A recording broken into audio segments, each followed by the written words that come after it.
Hari ini kita akan belajar tema 7, subtema 1, muatan pelajaran bahasa Indonesia. Oke, Ananda semuanya perhatikan gambar berikut. Gambar berikut menunjukkan Siti dan keluarganya sedang berkumpul bersama-sama. Siti tinggal bersama keluarga. Di rumah Siti ada ayah, ibu, Siti, dan Ali. Mereka sering makan malam bersama. Ayah Siti dan Ali menyukai cerita binatang. Siti anak yang rajin di sekolah. Di sekolah, Siti dan teman-temannya hidup rukun. Beberapa kegiatan di sekolah dikerjakan bersama. Siti sering bermain dengan teman. Mereka saling menghormati. Ini adalah cerita tentang keluarga Siti yang terdiri dari ayah, ibu, Siti, dan Ali. Mereka sering berkumpul bersama. Apakah keluarga kalian juga sering berkumpul bersama? Pasti ketika kita berkumpul rasanya sangat menyenangkan. Begitu juga dengan keluarga Siti. Nah, perhatikan gambar selanjutnya. Kebersamaan di rumah Siti. Ayah Siti pandai mendongeng. Siti sangat suka dengan dongeng. Hampir setiap minggu, Ayah Siti mendongeng. Seusai mendongeng, Ayah Siti menceritakan isi dongeng. Banyak sekali contoh yang baik dalam dongeng. Jadi, ayahnya Siti ini suka menceritakan suatu dongeng. Nah, Ananda suka nggak mendengarkan orang lain mendongeng? Nah, di sini Siti sangat senang ketika mendengarkan ayahnya mendongeng. Oke, Ustadz, ada dongeng nih, judulnya Kecerdikan Menumbuhkan Kebaikan. Ini gambar dongengnya. Wah, ada gambar tikus dan ular. Kira-kira seperti apa ya dongengnya? Yuk kita simak dongengnya bersama-sama. Di sebuah hutan hiduplah ular dan tikus. Beberapa hari ini ular tidak mendapatkan makanan. Sang ular merasa sangat lapar. Sedangkan tikus terlihat mempunyai banyak makanan. Tikus makan dengan sangat lahap.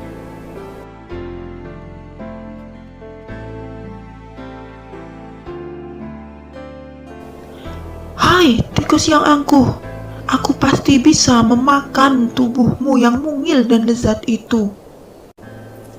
Hei ular, berusaha dan bekerjalah.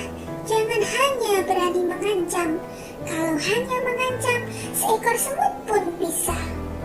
Sang ular kemudian sangat marah mendengar ejekan tikus. Ia lalu kembali mencari makan berkeliling. Sedangkan sang tikus masih lahap dengan makanannya. Waktu terus berjalan, tetapi ular tidak juga menemukan makanan. Ia berpikir untuk memakan tikus. Maka sang ular mendekati sang tikus. Hei tikus, kali ini aku sudah berada di sebelahmu dan siap untuk menyantapmu. Tunggu dulu ular, sahabatku. Kalau kau ingin memakanku, kau harus berpikir terlebih dahulu. Kita di sini hanya berdua. Jika kamu memakan aku, maka kamu hanya akan tersisa sendirian. Kamu tidak akan mempunyai teman yang dapat diajak mencari makan. Kalau begitu, kamu pasti akan mati juga pada akhirnya. Sang ular kemudian terdiam. Ia mencoba merenungkan nasihat sang tikus. Jadi, kita tidak bisa hidup sendirian? Tentu saja, bukankah kita bisa berteman? Dan tentunya kita dapat mencari makan bersama. Bukankah itu lebih menyenangkan daripada nantinya setelah kau memakanku, kau hanya akan hidup sendirian? Baiklah kalau begitu, maafkan aku, mari kita berteman. Tikus pun memaafkan ular. Mereka tersenyum bahagia, kemudian beranjak mencari makan bersama-sama. Anak-anak, itu tadi dongeng antara ular dan tikus. Siapa tokoh dalam dongeng tersebut? Ya, tokohnya tadi ular dan tikus. Di mana mereka tinggal? Mereka tinggal di gurun pasir. Lalu, bagaimana ya sifat si ular? Ternyata Si ular itu pemalas, tidak mau bekerja mencari makanan. Dia malah ingin menyantap si tikus. Lalu, bagaimana sikap si tikus? Tikus ini banyak akal. Si tikus ini mau menolong si ular, mau menasehati si ular. Nah, apa itu dongeng? Nah, tadi kan sudah mendengarkan dongeng. Apa sih dongeng itu?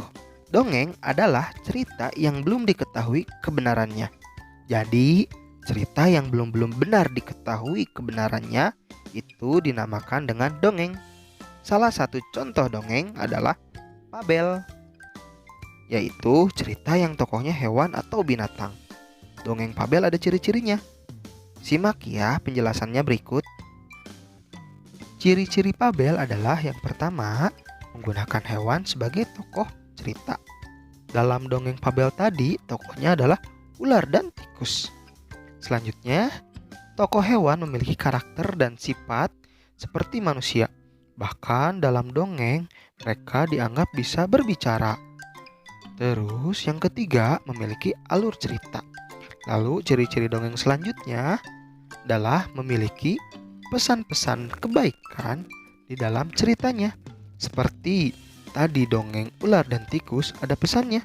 Pesannya apa? Kita harus mau bekerja, tidak boleh malas. Kita harus berbagi dengan orang lain. Kita tidak bisa hidup sendiri. Itu pesan dari dongeng Fabel tadi.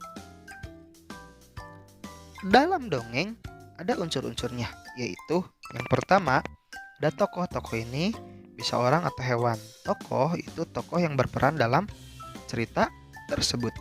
Kedua, ada latar. Latar itu tempat terjadinya dongeng. Dongeng tadi tempatnya atau latarnya di gurun pasir. Yang ketiga, ada watak. Watak itu sifat dari masing-masing tokoh dalam dongeng. Seperti dalam dongeng yang tadi, sifat si ular itu pemalas, tidak mau bekerja mencari makanan. Kalau si tikus tadi sifatnya ini banyak akal. Si tikus ini mau menolong si ular atau mau menasihati si ular. Selanjutnya ada amanat. Amanat itu pesan dalam sebuah cerita atau dongeng. Nah, itu tadi pengertian tentang dongeng. Jadi anak-anak sudah tahu dongeng itu apa dan unsur-unsurnya apa, dongeng Fabel itu apa. Jadi kalian sudah tahu semuanya. Nah, oke, alhamdulillah sudah finish untuk pelajaran hari ini. Nah, hari ini pembelajaran Fabel ini sesuai dengan surat Quran An-Nisa ayat 36 yang artinya, sembahlah Allah dan janganlah kamu mempersekutukannya dengan sesuatu pun, dan berbuat baiklah kepada kedua orang tua. Oke, this practice for today. So, kalian jawab pertanyaannya dan kumpulkan ke wali kelas kalian masing-masing, oke?